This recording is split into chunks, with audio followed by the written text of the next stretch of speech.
across state lines. They didn't get into international for immoral reasons. She's 17 and a half. Now here's what we brought you here for.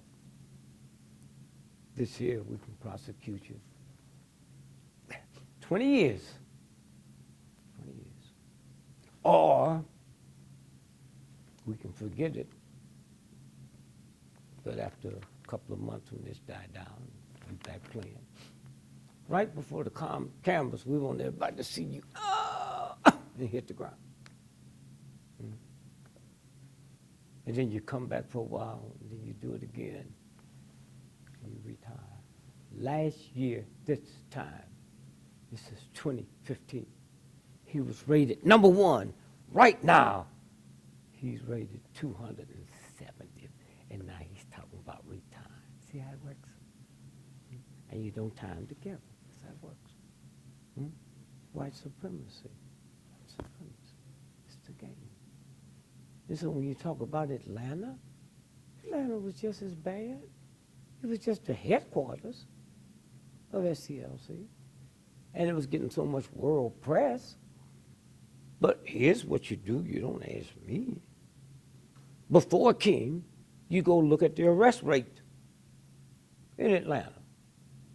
And after King, you look at the rest, ain't nothing changed.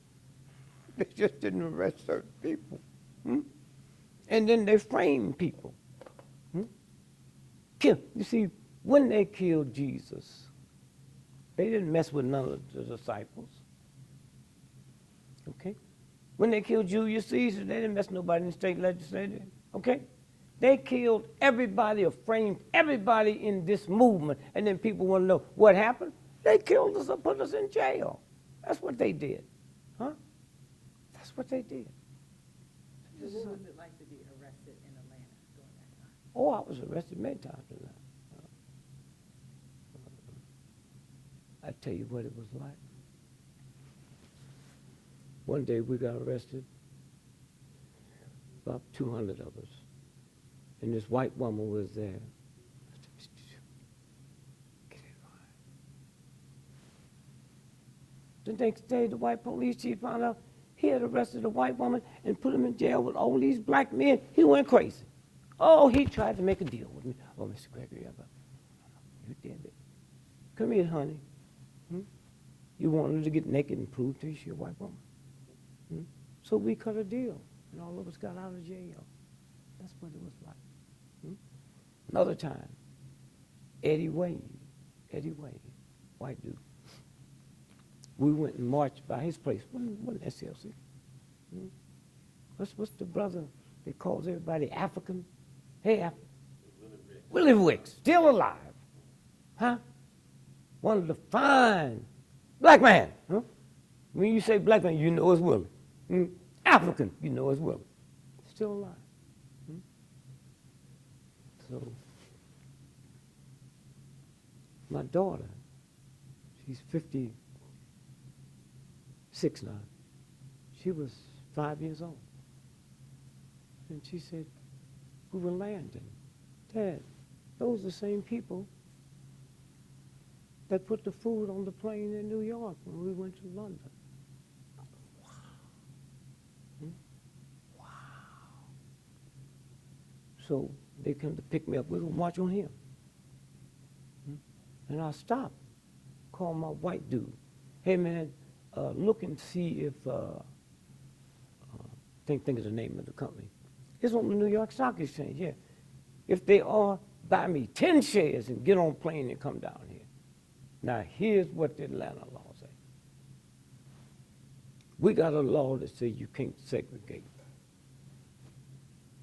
customers, restaurants, movies. But if you're asked to leave in the presence of the owner, then you have to leave. So, what we was marching against Eddie Wade, Dobbs House and Tuttle House. He had the franchise for the restaurants. So Atlanta didn't have no law that you couldn't, but if the owner, so he came and asked us to leave, we didn't leave.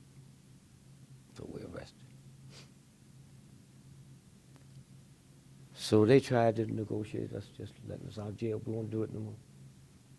I said, no, get Eddie on the phone. Eddie, Dick Gregory. Oh, you really ruined my birthday. Today's my birthday. And out of all the racist folks in this town, you do this to me. And I said, understand you Jewish too. Got to be more to the story. You know what he told me? Atlanta, when they bring world-renowned people in, they give them the keys to the city. Bob Hope, blah, blah, blah. But they brought in Harry Belafonte and called Eddie Wade and said, we'd like for you to bring him in. Okay, Eddie got upset. I mean, when white folk come, they'll take him downtown. Now, I said, I got sympathy for, let me tell you what we'll do. We'll clean this up for you tomorrow. But he also told me something else. He said, I'm selling all my restaurants to a New York, to a California piece. The price goes down with this publicity. I said, I'll take care of it. So we go. Cops arrest us. And I said, the folks you work for, do they own the owners? I said, I got 10 shares of stock, so I'm more owner than he is, officer. So arrest him. I'm the owner telling you to put him in. That's how we broke it. That's how we broke it. Same thing with the hotel chain. Same thing, just simple, just. But this anyway. But that's what's the game.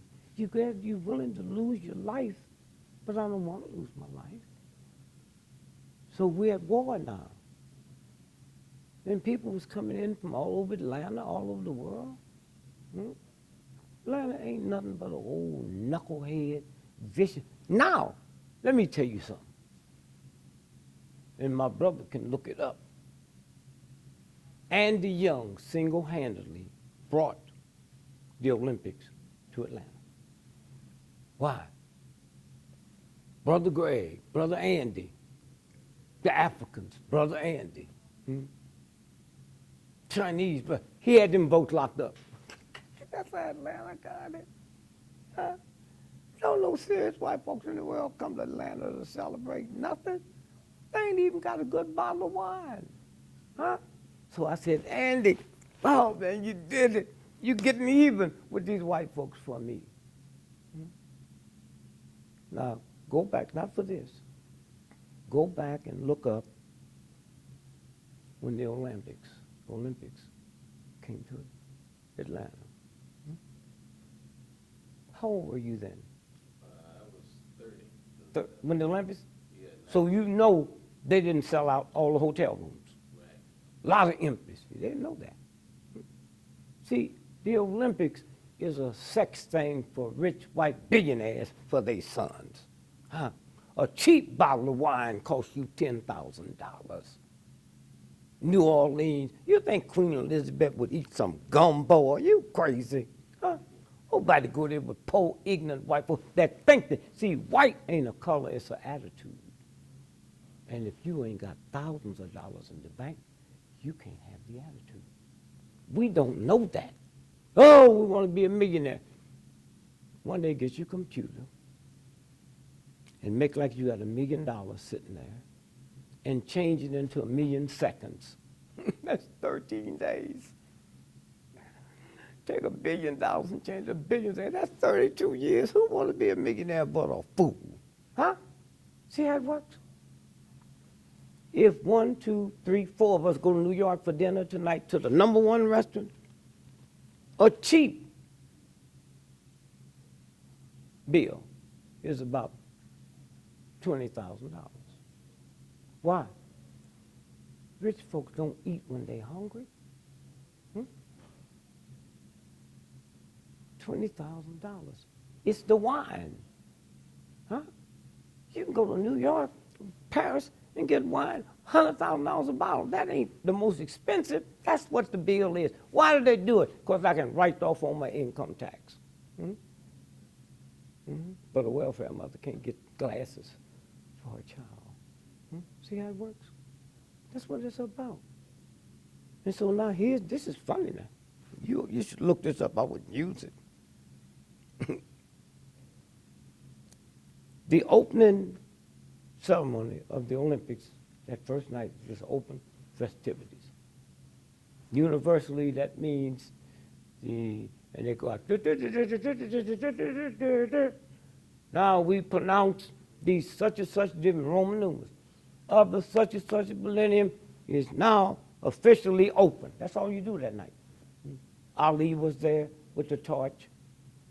He was shaking so much he almost put the torch out from that condition.